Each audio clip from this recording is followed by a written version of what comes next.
Agencies allege that Russia is actively trying to influence the 2024 election.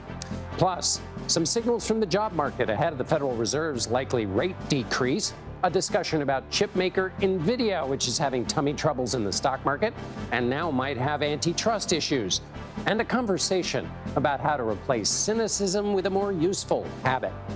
And finally, do you go out to restaurants alone? Well, you're not alone. Some new numbers about the way we live now. The Daily Report starts in a moment.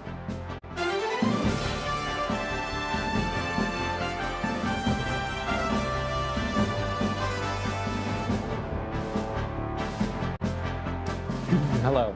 Thank you for joining us. We begin our report with the first school shooting of the new school year. At least 4 people, 2 students and 2 teachers, were killed by gunfire Wednesday morning at Appalachia High School in Winder. That's located in Barrow County in Georgia, about 50 miles northeast of Atlanta. Officials report an additional 9 others have been hospitalized with various injuries. The Georgia Bureau of Investigation has confirmed a 14-year-old suspect is alive and in custody. According to the Gun Violence Archive, it's the 384th mass shooting in the United States so far this year. That's compared to 656 total mass shootings in 2023. Law enforcement authorities gave an update on the situation Wednesday evening. I never imagined that I would be speaking to the media in my career over something that happened today, the pure evil that happened today. My heart hurts for these kids. My heart hurts for our community. But I want to make it very clear that hate will not prevail in this county. CBS News national correspondent Dave Malkoff is in Winder, Georgia. Dave, let's start with just the latest. What are you hearing there on the ground? Well, John, when we were talking to the sheriff, who you just heard from Judge Smith, he said that hate will not prevail in his community. And when he says it's his community, he grew up here, he went to that school system, and when I asked him, is this some sort of hate crime that you're investigating here? He said, any time that you have a student come into the school with a gun, shoot somebody, he said, that is hate in my book. What we know right now is that 4 people were killed in this. This is 2 students and 2 teachers. All the other 9 who were injured, John, when we asked about how were they injured, the sheriff said that they were all shot in some manner. So they were all wounded with bullets, and some people had to be evacuated from there with medical helicopters, at least 2 of them that we saw launching from the school itself. And Dave, what have we learned, if anything, early hours here about the suspect that was taken into custody? Yeah, it is very early on, but here's what we know. His name is Colt Gray. He is 14 years old, and they say that he is a student of this school. And I asked specifically, is or was a student in this school? And they said he is a student in this school. So Colt Gray was approached by the officers who arrived fairly quickly after the first call. We actually had the school resource officers calling out right after the gunshots rang out. And as officers approached him in the school, he put down his weapon and he was taken into custody, and there was no exchange of gunfire between the police and this suspect. But we do know that he will be tried as an adult on a murder charge, and there are 4 people who are dead in this, so that is very early on information. The sheriff, Judge Smith, he says that this is pure evil that happened today. And John, it was very difficult for him to start this press conference. You heard him saying that I never thought that I'd be standing here in front of the media talking about this in my school district. But it took him quite a while to get to that point where he could even speak, because he was overwhelmed by the moment itself, actually having what you see all over the country happening, but happening to him in his school district right here. Now, the GBI, which is the Georgia Bureau of Investigation, is investigating along with the FBI and local law enforcement. That includes state police and also local police and EMS and fire from all over. This is a multi-agency response. Dave Malkoff for us in Winder, Georgia. Thank you so much, Dave. On Wednesday, Vice President Kamala Harris announced a new tax plan to benefit small business. Her proposal would allow businesses to subtract from taxes more of the money they spend to get started. Right now, they can deduct $5,000. Harris proposes a $50,000 ceiling. She also proposes helping small banks lend to new small enterprises by paying for some of the costs banks incurred to make those loans. Harris spoke Wednesday about the importance of helping small businesses. And I've met so many entrepreneurs across the country who take the incredible leap of faith that is required to start a small business. Folks who put their life savings on the line and work through the weekends and holidays because they aren't just building a business, they're pursuing a dream. Small businesses create jobs and grow the economy. According to the Bureau of Labor Statistics, small businesses employ an average of 46% of the American workforce and make up roughly 44% of the nation's GDP.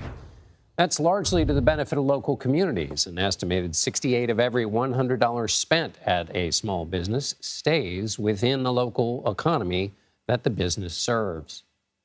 Russia is trying to meddle in the 2024 presidential election, and that's according to the Justice Department. New charges were unsealed Wednesday against 2 employees from the Russian state-run media company RT. The feds also say they seized internet domains used by the Russian government to spread disinformation.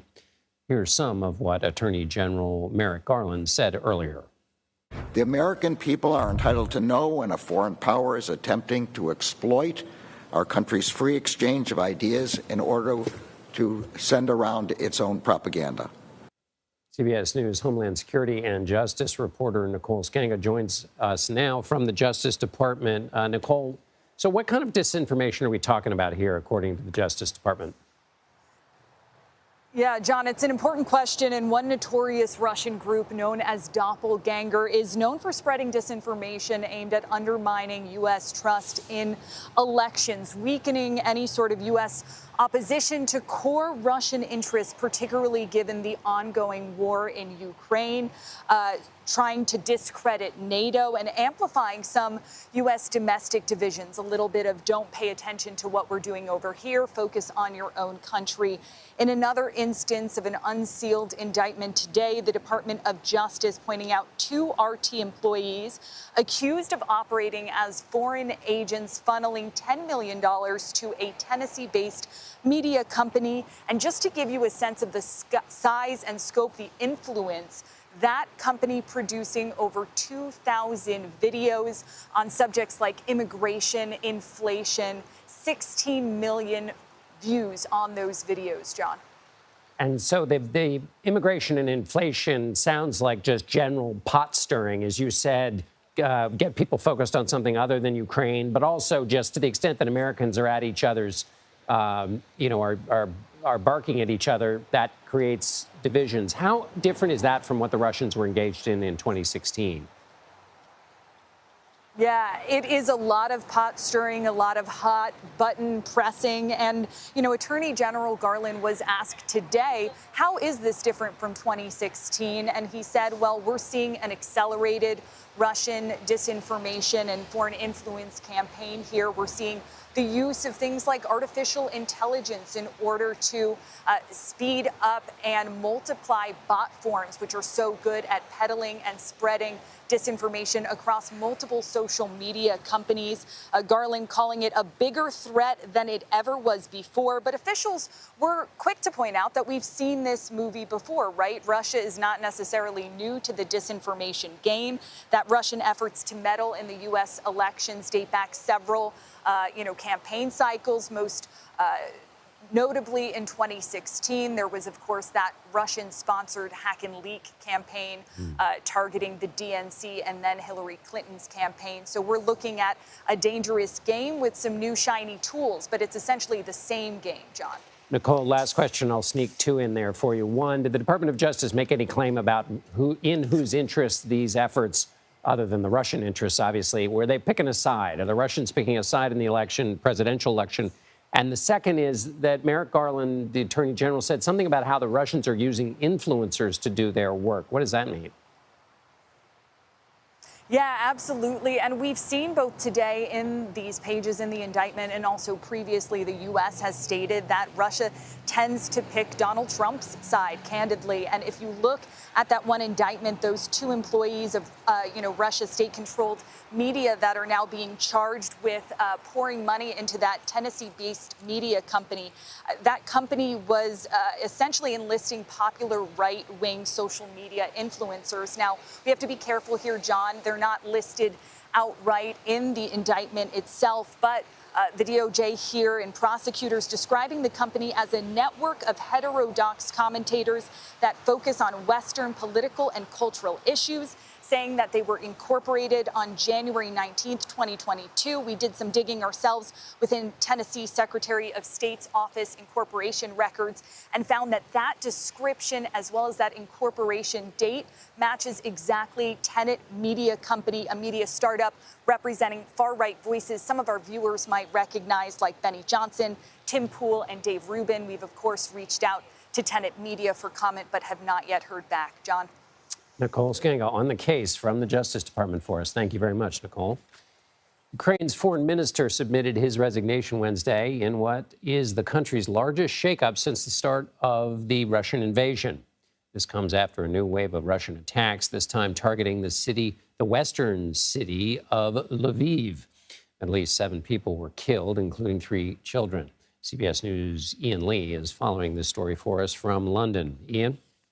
John, this was a devastating attack on a city that's mostly been left alone in the 2.5 years of fighting. That's because it's in western Ukraine, far from the front lines and near the Polish border. In fact, Poland actually scrambled fighter jets as the attack was underway. It was in the early morning hours that Russia launched a wave of hypersonic missiles and drones. Many hit the historic heart of Lviv, damaging homes, schools, and clinics. More than 50 buildings in all were damaged. The mayor of the city posted a picture of a family of 5. Only the husband survived. One resident recalled how she hid in her basement and could hear people crying for help.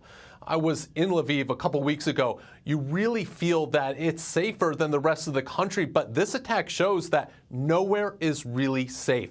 And it is the latest in a series of deadly barrages of Russian drones and missiles targeting Ukrainian cities, and comes as Ukraine's President Volodymyr Zelensky looks for a fresh start. He recently announced a cabinet shakeup saying that there is new energy needed to strengthen the state, and that new government will help promote what Kyiv is calling its victory plan. Part of that involves Ukraine's offensive in Russia's Kursk region, where its troops are holding ground.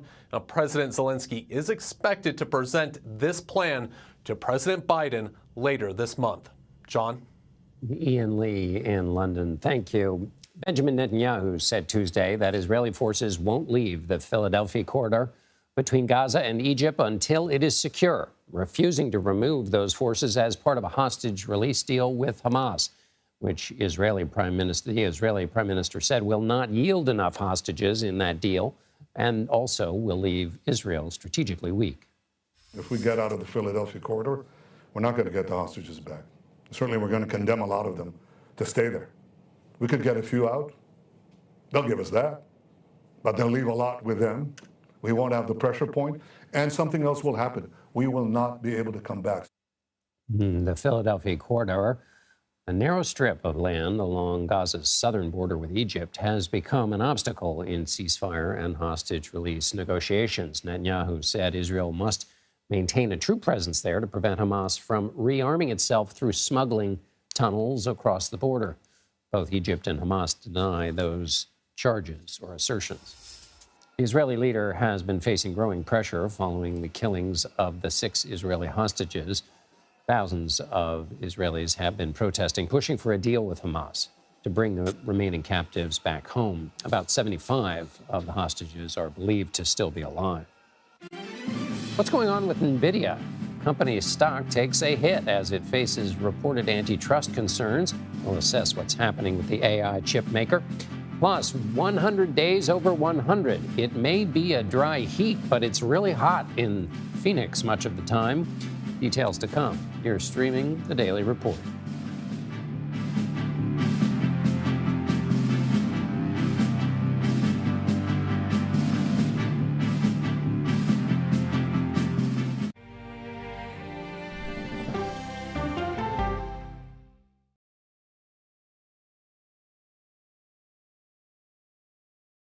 These are the stories 1, 2, 3, go! of We the People. We're trying to generate our own hope. It's a huge deal. I'm enabling them to feel valued.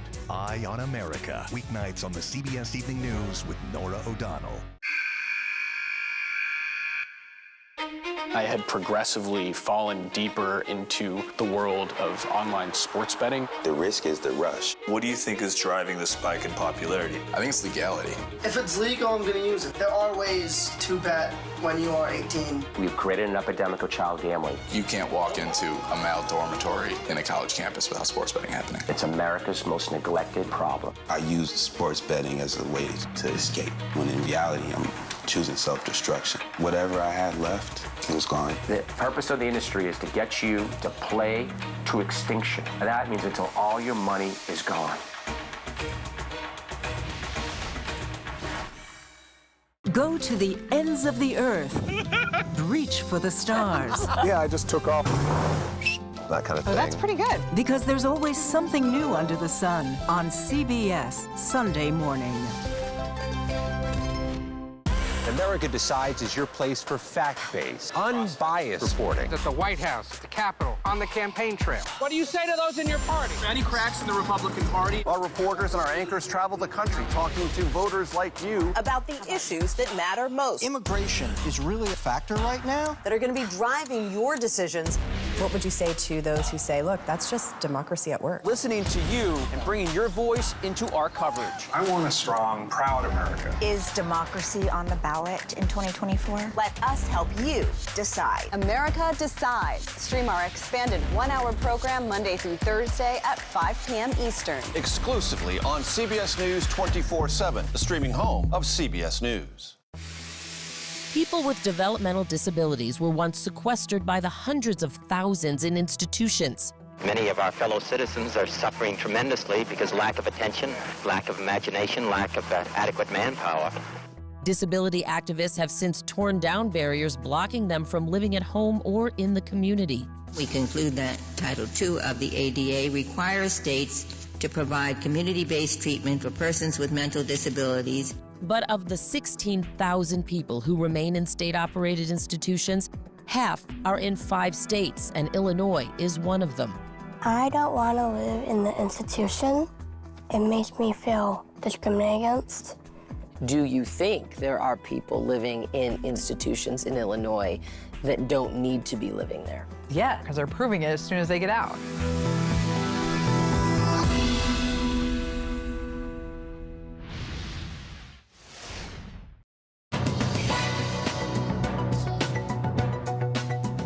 Fewer employers were looking for workers in July, according to new federal data.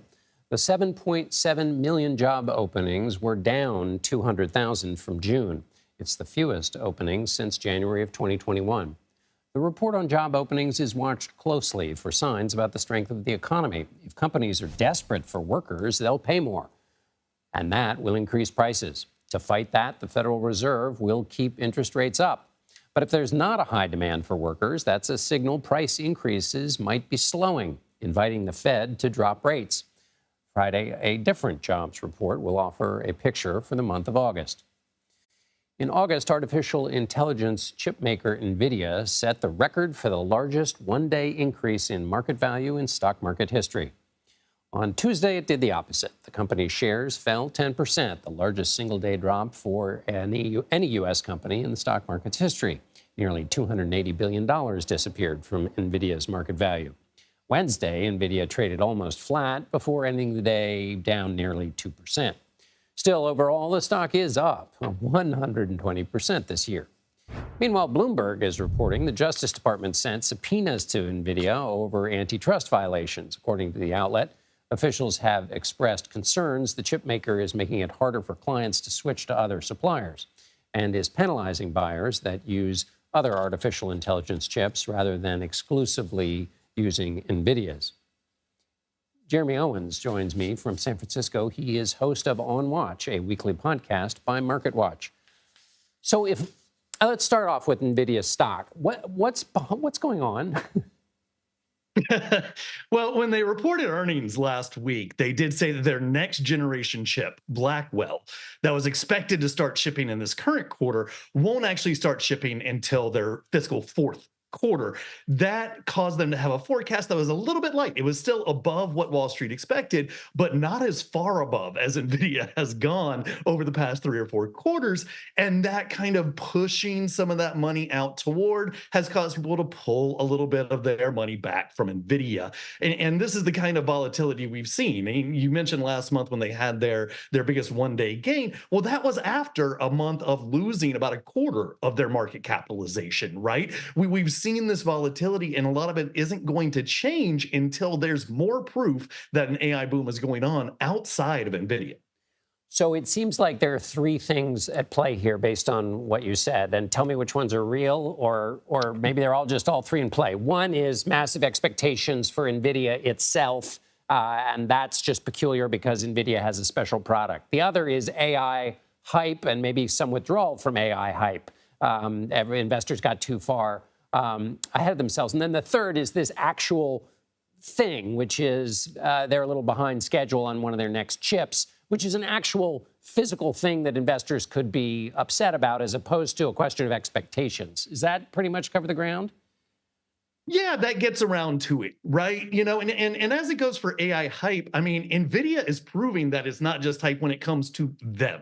Right? It's more about the hype of everybody else, the customers that NVIDIA is selling this gear to, right? Microsoft, Facebook, Google, all of these companies, how are they going to make money off of the gear they're buying from NVIDIA? And that's the question that hasn't really been answered beyond cloud computing. Right? I mean, Microsoft and Amazon and even Google can turn around and sell other tech companies access to this NVIDIA gear through the cloud, and they're finding some money off of that. But there's a lot of questions writ large about how much consumers or businesses are going to pay for these generative AI services that are being developed with that equipment. So that's really the larger question about NVIDIA. But the thing is, like, you know, every quarter the expectations get higher, and NVIDIA continues to go above it. So NVIDIA is proving that it's not just hype when it comes to their chips. It's more about the next round and the next round. That really is the question. Right. That's extremely helpful. Thank you. Okay, switching gears to the Justice Department subpoena. How difficult is it for the government to prove that NVIDIA is behaving monopolistically when NVIDIA does something that seems like only it can do? Help us understand what we know and what opportunity there might be for a monopoly claim with respect to the company. Well, it's going to be very hard. I mean, we've already seen this with a lot of the antitrust charges that are going after Apple and Google and all of these other companies and trying to prove that they have a monopoly and that they're abusing it. It goes beyond just proving that a company has a monopoly. They have to prove that they're abusing that monopoly power. So there's 2 elements there, and it's very hard to prove either one of them, right? I mean, there are definitely estimates out there that NVIDIA owns about 80-90% or more of the AI data center market. But is that the market that matters here? What about just the semiconductor market in general? Right? That's kind of where these arguments end up in, you know, never ending type of back and forth on, well, what's the market you're defining? Do they own a monopoly in that market? Are they abusing that monopoly in that market? That is why these antitrust investigations and if there are ever charges, the court trials and everything else, they tend to go forever. Because there's a lot of investigation that needs to happen to even get to a point where you can say we can charge it. And then once you charge it, you have to prove it even farther. And that's where we're running into this wall again and again with the federal government trying to levy antitrust charges against a host of technology companies. Right. Jeremy Owens with MarketWatch. Thank you so much, Jeremy. The number of Americans who went hungry in 2023 was the most in nearly a decade. That's according to a new report from the Department of Agriculture. It said that 18 million households in the U.S. struggled at some point to secure enough food. That makes up about 13.5% of all U.S. households. Hunger levels in the United States have been on the rise since 2021. That's after years of decline. The report offered no explanation as to why, but a separate analysis from the group Feeding America said hunger is up in part because of prices and also the expiration of pandemic-era relief measures, such as the expanded child tax credit and the increased supplemental nutrition assistance program. While the eastern United States is feeling cool this week, parts of the West are still very much in the midst of some extreme summer heat. Phoenix hit a record 100th straight day over 100 degrees on Tuesday. The city is also experiencing the hottest summer since last year by almost 3 degrees. This year's heat was so persistent that not even a monsoon was able to help. Other parts of the West are experiencing heat waves too. For more on all of that, meteorologist Alex Wilson from our partners at the Weather Channel.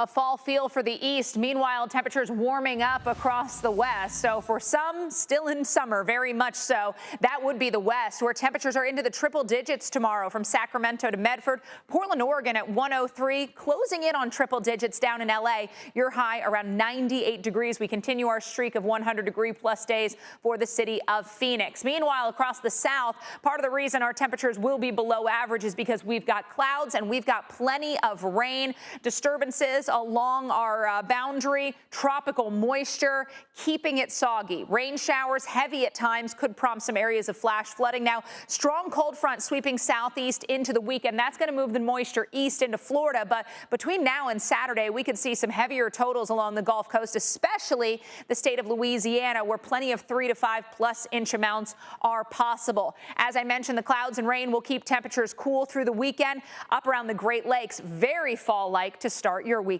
For more in-depth coverage, watch the Weather Channel on cable and now live on your favorite TV streaming device. Alex Wilson, thank you. We'll return to our top story after the break. A Georgia high school is now the latest site of deadly gun violence in America. You're streaming the Daily Report.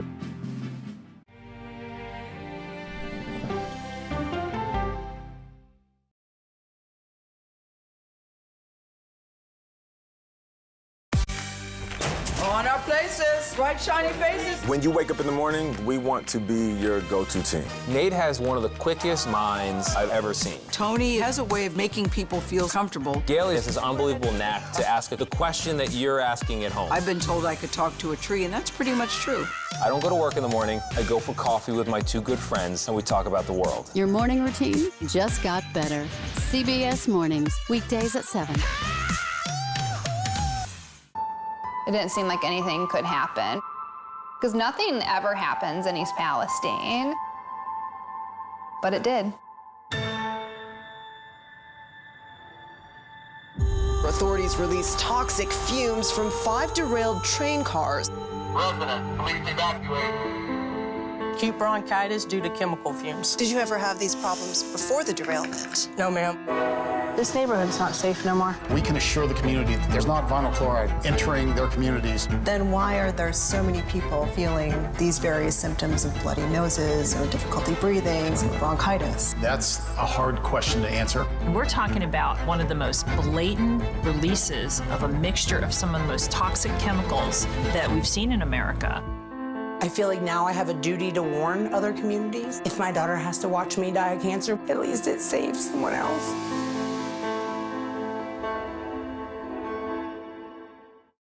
This case. It's like a screenplay, something straight out of Hollywood. But it's not fiction. It's 48 hours. Human remains found this week. 4 families shattered. There's no physical evidence. The mystery would haunt investigators for years. There's some questions that have to be asked and need to be answered. Like a John Grisham novel. A gripping true crime original. 48 hours. Now streaming on the free CBS News app.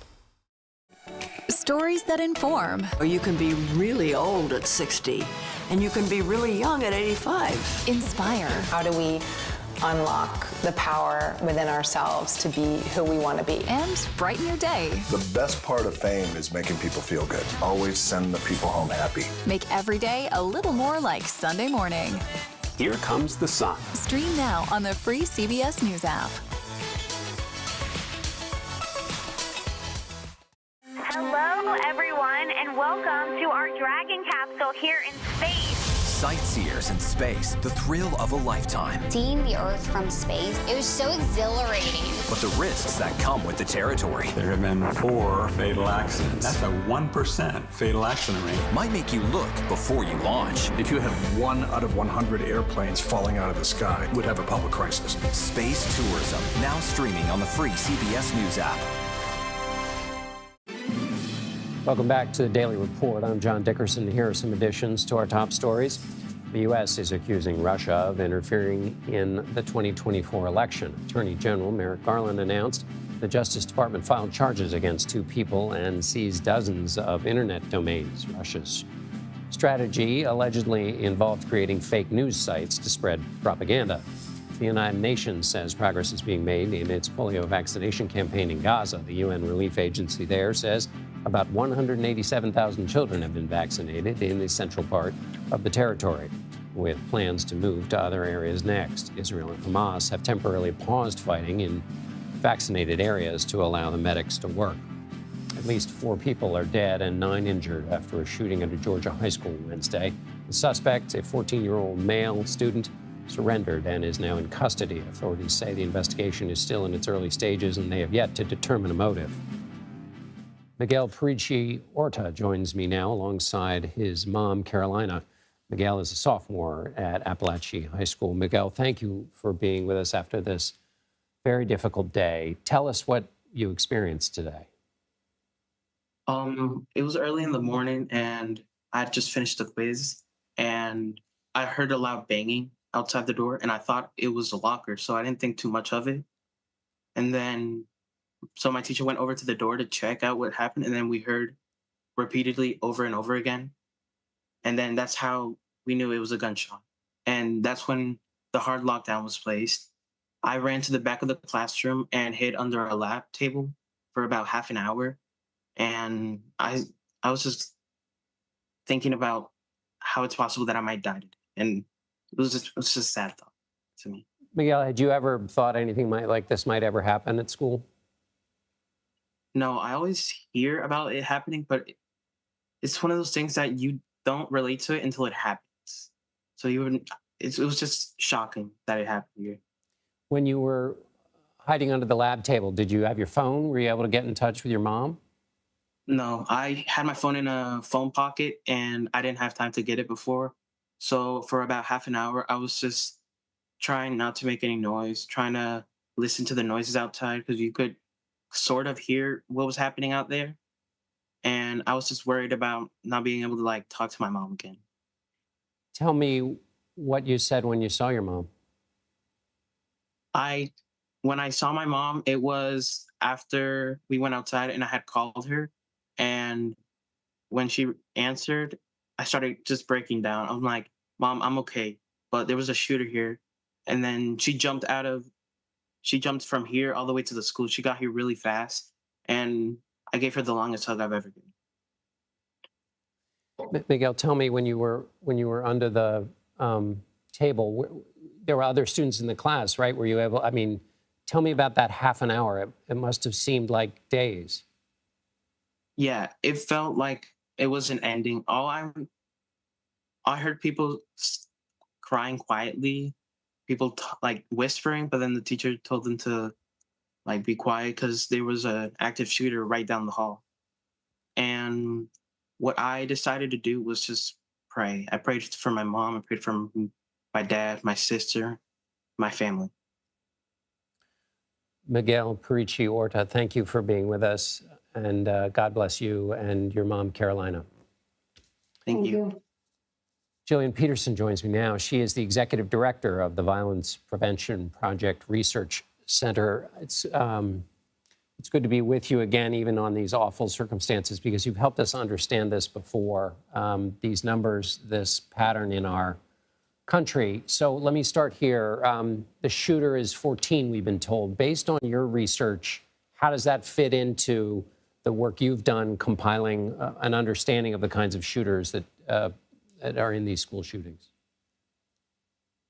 It's fairly consistent. So the vast majority, nearly 90% of perpetrators of mass shootings in schools are students of that school. 14 is on the young end. Most perpetrators tend to be between 15 and 18, but there have been perpetrators as young as 11. And what questions would you be interested in having the answers to, or what questions are you asking in this moment where we don't know much and where we all really don't want to speculate in some, what would you be seeking to find out, though, in order to help to use this instance to understand this chronic problem in America? Yeah, what we see amongst school mass shooters is this common pathway to violence. It often involves a student who's in a significant crisis, and it's a crisis that people around them are noticing. They're oftentimes, we call it leakage, but they're leaking their plans. They're telling other people, oftentimes classmates. Sometimes they're getting radicalized online or posting things on social media. There's typically a large number of warning signs leading up to these horrific events. So I think in this case, we'll be looking for what were the warning signs, what was missed, how do we do better in the future to not miss those signs. And that leakage, as you called it, is the result of what? I mean, you've done the work to explain what's happening in people in crisis that end up in this state. Help us understand what that crisis looks like. Our research shows that leakage is often kind of a last cry for help. It's this screaming out into the void and saying, I'm planning on doing this. Perpetrators who do this are typically very isolated. They're actively suicidal. These are designed to be final acts.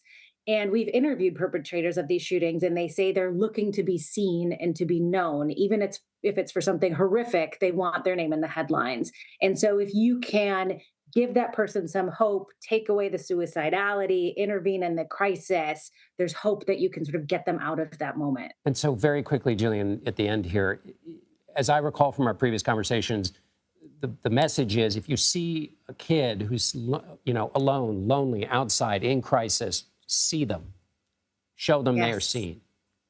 Yes, reach out, connect. It's amazing what a human connection can do for someone. Jillian Peterson with the Violence Prevention Project Research Center, thank you so much for being with us. Thank you for having me. Still to come, in an unfair world, it's hard not to let our outside events affect our mindset, but a Stanford psychologist did the research and says it's not good to be a cynic. He joins us to discuss a better approach. Take a deep breath. The Daily Report will be right back.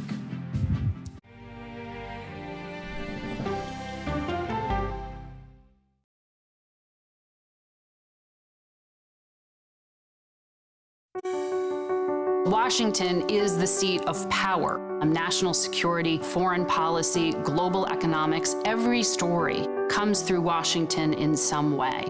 We bring some of the most powerful voices in America to the table.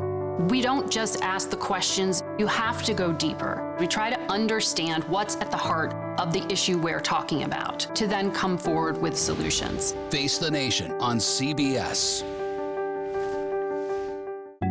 The justices ruled that Harvard and the University of North Carolina violated the Constitution. In the aftermath of the Supreme Court decision to end affirmative action in college admissions, uncertainty sets in for some students of color. Affirmative action really gave us an equal opportunity. CBS Reports explores the historic decision and what it means for those chasing an opportunity to change their lives. I knew that college was the ticket to break this cycle. The end of affirmative action, now streaming on the free CBS News app. America Decides is your place for fact-based, unbiased reporting. At the White House, at the Capitol, on the campaign trail. What do you say to those in your party? Any cracks in the Republican Party? Our reporters and our anchors travel the country talking to voters like you about the issues that matter most. Immigration is really a factor right now that are going to be driving your decisions. What would you say to those who say, look, that's just democracy at work? Listening to you and bringing your voice into our coverage. I want a strong, proud America. Is democracy on the ballot in 2024? Let us help you decide. America Decides on CBS News 24/7. Stream our expanded one-hour program Monday through Thursday at 5 p.m. Eastern. an original documentary from CBS reports. AI is among the most world-changing technologies ever. Curing diseases, scientific breakthroughs, making lives better. It can help us with medical discoveries, scientific discoveries, doing better agriculture, having cures for things like Alzheimer's. It's also going to really transform the way we work. The uplifting potential of artificial intelligence is limitless. It gives you a friend, somebody to chat with 24/7 that is non-judgmental. He makes me feel loved and desired. And so are its downfalls. The problem with all this AI is that it's unpredictable and uncontrollable. The choices we make now will have lasting effects for decades, maybe even centuries. The ChatGPT revolution, now streaming on the free CBS News app. We are about to see American weapons in the hands of Mexican cartels. A gun pipeline to Mexico. We are arming the cartels. 100%, no doubt about it. Happening right under our noses. Who's doing something about this? Nobody. A CBS Reports exclusive. Most Americans have no idea that we are effectively arming the enemy next door. This is the story the American people need to know. Arming cartels, now streaming on the free CBS News app. As you've seen, we discuss a lot of heavy topics here on the Daily Report as we're constantly exposed to war, tragedy, and injustice, and the inability of political leaders to address the grave challenges we face. It's easy to become cynical about the world around us. Jamil Zaki explores how to overcome those inclinations in his new book, Hope for Cynics: The Surprising Science of Human Goodness. Zaki says that he was once consumed by cynicism, but after researching the topic of human goodness for 20 years, Zaki says, in several cases, cynicism is misplaced. He joins us now to discuss his book. He's also a professor of psychology at Stanford University and the director of Stanford's Social Neuroscience Lab. Thanks a lot for being here. It's a pleasure to be here. Tell me, this is your own personal journey, in a way. Tell me briefly the story of how you came to learn something different than you once did. Yeah, I've been studying the science of empathy, kindness, and togetherness for 20 years, and there's a stereotype that if you study something, you must live it. So people imagine that I must be blissed out by humanity's better angels all the time. But for all those years, I've harbored a secret that in private, I'm quite cynical. I find it difficult to trust people. I watch the same news that you do, and I feel hopeless and doom scrolly all the time. So this book began as a way of exploring what I could do about my own cynicism, and I quickly found out how pervasive a problem it is. And you didn't just go and read the great philosophers at the top of a mountain. You went and found data and studied it, and you have numbers and evidence to back your views. Absolutely, yes. The science of cynicism is enormous, and it shows us that it's reasonable, I think, to feel hopeless and sad in the face of traumatic events, but it doesn't help us. Cynics turn out to be less healthy in a bunch of ways, more depressed, lonelier. They have more heart disease. They die younger than non-cynics. So it's sort of like a second arrow. It hurts us a second time when we lose faith in each other. And you suggest, because one of the things you say is, and we run into this all the time, being cynical kind of seems smart. Like, yeah, I'm sophisticated and I'm cynical. But your argument is that it should be replaced with hopeful skepticism. Tell me what hopeful skepticism is. Yeah, George Bernard Shaw wrote that the power of accurate observation is commonly called cynicism by those who haven't got it. So we have this stereotype that if you are looking down on other people, you must be wise. It turns out the opposite is true. Oftentimes, cynics, because they have an assumption about other people, stop paying attention to the evidence. An alternative is to be skeptical. That is, instead of assuming that people are great or assuming that they're terrible, pay attention to each person you meet, the evidence in each situation to decide who you can trust and who you can't. So be a scientist in a way, bring the scientific mindset. What are some other skills that people can engage in to get themselves out of their natural inclination towards cynicism? I love the way that you're talking about being a scientist. And I think if cynics are lawyers in the prosecution against humanity, skeptics take a scientific approach. So one thing that you can do is fact check your cynicism. The next time you find yourself coming to a gloomy and grandiose conclusion about other people, ask yourself, what evidence do I have to back this up? A second move you can make is to actually treat your life like an experiment. Take small leaps of faith on other people. Give them chances to show you who they are. And the data are very clear that in general, people are more trustworthy, more generous, more open-minded, and friendlier than we realize. So if we pay closer attention, pleasant surprises are everywhere. Finally, tell me about social savoring and social shark attacks. Well, social shark attacks are this idea that oftentimes when we think about confiding in somebody or striking up a conversation with a stranger, the first thing that comes to mind is the worst possible outcome. The same way that when we try to go swimming, the first thing that comes to mind is getting bitten in half by a great white. But when we actually take time to enter the social world, when we have the courage to be vulnerable and trusting of others, oftentimes the outcome is much more positive than we realize, and savoring that, enjoying those social connections in the moment can help us update our expectations to be more accurate and more hopeful about other people. So change your default setting to something just a little less sour. That's right. All right. The book is Hope for Cynics. Jamil Zaki, thank you so much for being with us. It's my pleasure. Thank you. A table for one may seem like a social taboo for some extroverts. More Americans, though, are taking up solo dining. According to new data from reservation platform OpenTable, over the last 2 years, solo dining reservations have risen 29%. The platform also found that 68% of Gen Zers and millennials also have dined solo at a sit-down restaurant in the past year. But why are there more solitary diners? OpenTable says one reason is self-care, with more people wanting me time during a meal. Other factors include having busy personal schedules or solo traveling, because you can't absorb the local culture in your hotel room. Some of us just like to eat alone. Still to come, Supreme Court Justice Ketanji Brown Jackson says success is tied to believing in yourself. She spoke with our Norah O'Donnell in an exclusive interview. Norah joins us next on The Daily Report.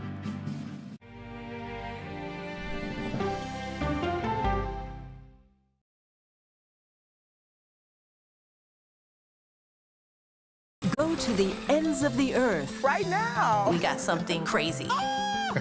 And reach for the stars. Here we are. Time. Yes, it's my comeback. Hey, this is pretty fun. But wait, there's more. Experience thought-provoking, Welcome to the idea of being a human being. innovative, and truly original reporting. Look through a telescope and go, wow. Because there's always something new under the sun on CBS Sunday morning. At this moment, terrorists could be plotting another attack. 9/11 triggered a counter-terrorist system that included a secret database. This person needs a closer look. A growing list of nearly 2 million people, including some Americans who say they're innocent. For 1 hour flight, I have to spend 6 hours to go and come back. CBS Reports explores the system, the people responsible for it, and those pushing for change. I'm not fighting against them. I'm fighting for them to do the right thing. The Watch List, now streaming on the free CBS News app. Don't miss true crime anytime you want, anywhere you go. With the 48 Hours podcast. Real crimes, real lives, real justice. There's some questions that have to be asked and need to be answered. Listen to 48 Hours on Apple Podcasts. An original documentary from CBS Reports. Imagine yourself in Manhattan with no police, no army, no mayor. The people of Haiti stare down poverty, corruption, natural disasters, and violence. 90% of the guns that are used by gangs in Haiti are American guns. But with an unbreakable spirit and eternal optimism. There are days where I cry, but we can't be discouraged. We still believe in Haiti. They're still able to look ahead with hope. Haiti is on the brink of transformation, a radical shift. Haitians are coming together and saying things must change. Fighting for Haiti, now streaming on the free CBS News app. Hey there, welcome to The Uplift. I thought she was a groom, and I stepped back and I went, oh, you're the queen. She's going to be with me every instant that I'm alive. I just wanted to see if you'd go to Disneyland with me today. I look over at him and he's smiling. I'm going to remember that the rest of my life. They told us when he was going to be born, he was only going to live for 30 minutes. It's really a miracle that he's with us today. The Uplift. Stream now on the free CBS News app. When you wake up in the morning, we want to be your go-to team. On our places, bright shiny faces. I don't go to work in the morning. I go for coffee with my 2 good friends, and we talk about the world. Your morning routine just got better. CBS Mornings. A CBS News investigation. people looking for love, finding their life savings gone. This could happen to anybody. And sometimes losing their lives. Anything for love. Now streaming on the free CBS News app. In 2022, Ketanji Brown Jackson became the first Black woman to serve on the Supreme Court.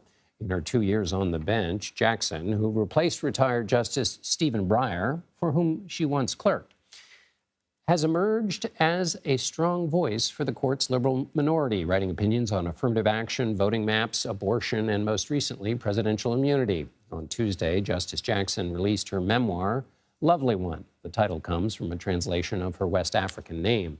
Ahead of the book's release, Justice Jackson appeared on CBS Sunday morning in her first broadcast interview since joining the High Court.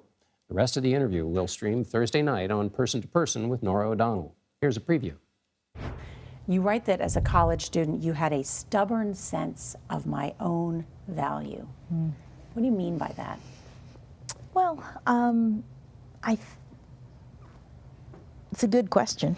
I think the point that I'm trying to make in the book is that so much of success in life is believing that you can do it, believing that you have the capacity, the intelligence, the ability.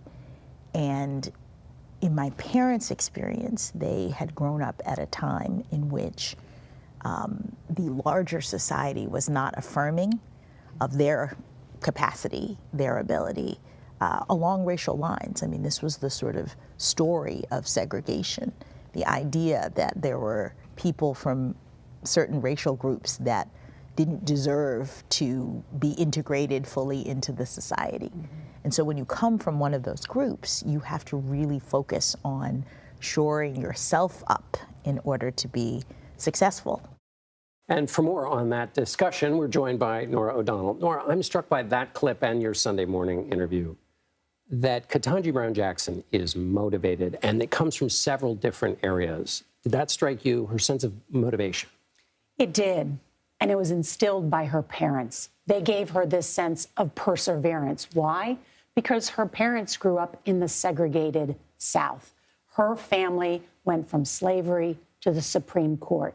As she points out in her book and in our interview with us, she was born 5 years after the Civil Rights Act.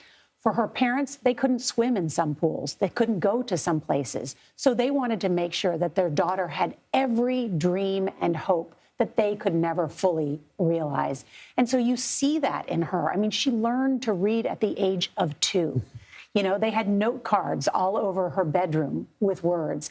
You know, when her father went back to get his own law degree, she would sit across the table from him with her coloring books while he was studying to become a lawyer, and her mother was the sole breadwinner. So you get this incredible insight into how she grew up and really just how incredible her parents are. And that line, I think it was her mother who said, if you see somebody else doing it, you can do it. You can do it. Sense of possibility. Absolutely. And her mother wanted her to deliver speeches at a young age, you know, to study poetry and be able to recite it. We've heard this. A lot of other famous people have been taught this, too, as children. She then had a debate coach in high school who changed her life, Fran Berger, who instilled in her not only the ability to speak, but to use her own voice, but how to use her voice, how to present her opinions, the sort of theatrical side that is accompanying, you know, the obviously academic and intellectual capabilities that she clearly has and got her to Harvard and to Harvard Law School and to the Supreme Court. Let me ask you about the public side. Part of it is related to that theatrical side. Justices, we see them at the State of the Union. They have to be quiet. They can't show any emotion, but they now have this role in our public life. How did she strike you in terms of, you know, she's coming out in your first broadcast interview with you. She now has a public persona, which is distinct from, with this book as well, distinct from her position as a judge on asking those questions and those rulings. How did you see those two? Well, not only is she the first Black woman on the U.S. Supreme Court, she's also the first to come out and speak more often than any of the other justices. This was, to me, one of the most eye-opening pieces of research uncovered by the producers Julie Morse and Callie Teitelbaum was in the last term, she spoke more than, in terms of questions, than any of the other justices. She's there up at the top in terms of writing of opinions. So she hit the ground running. at the Supreme Court. Now, she says, well, I was a district judge, of course, another federal judge, and so she was obviously prolific in those positions as well. But she didn't come and play any deference to the other Supreme Court justices that are there and have been there for decades. She got right to work. She asks lots of questions. She's using her voice, the very same things that her parents and her teachers taught her at a very young age, and why I think she is going to become, not only just in the fact that she's a first, but a historical figure because of what she says and what she writes. A model. Final question, Nora. What else can we expect on Person to Person? Well, the other interesting thing is about her husband, Dr. Jackson, and who is an accomplished doctor in his own right. They met at Harvard. We went to the same classroom where they met. His admiration and respect for her comes out in tears, literally. And I joke in the interview at one point as he's going on and on about how great his wife is. I said, everybody realizes they're going to want a Dr. Jackson in their life because it's really special. And obviously that is part of, I think, of what makes her so incredibly unique. Yeah, when he breaks up when he's talking about her, it's a great moment. Nora O'Donnell. Thank you, Nora. Thank you, John. Thank you. And you can watch Nora's interview with Supreme Court Justice Ketanji Brown Jackson on Person to Person this Thursday at 8:30 p.m. Eastern. Still ahead, another school becomes the site of a mass shooting. We'll have a report from the scene in Widener, Georgia. We're streaming CBS News 24/7.